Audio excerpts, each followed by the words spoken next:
アニメ見たの？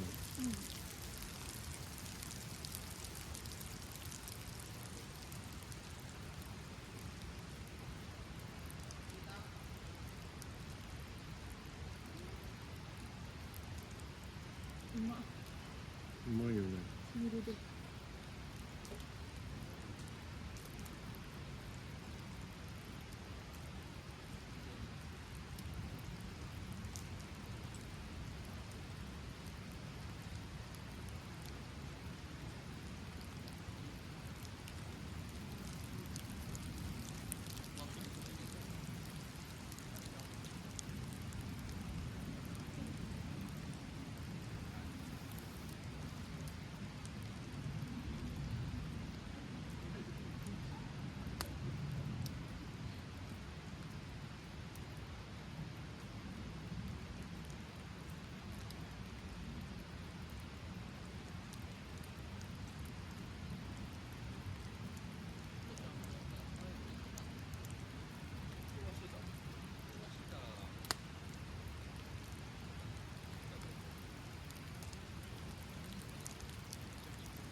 変な顔。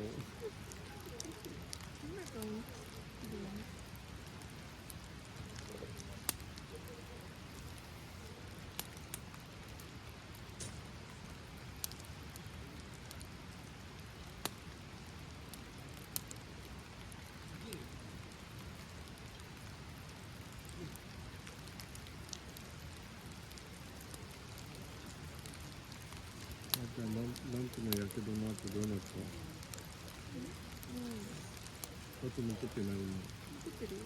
え？どこだっけ？どこだけでしたんだっけ？じゃあもうないんだ。なくなってるよ。これか。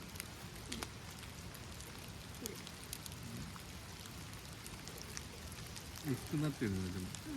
若いから。あ？見たがいいので。そういう問題か。それにしてもだよね。思い出なんで。またやんないでよ。あるから。またやんないでよって。気をつけるがな。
本当に大丈夫？そうだ。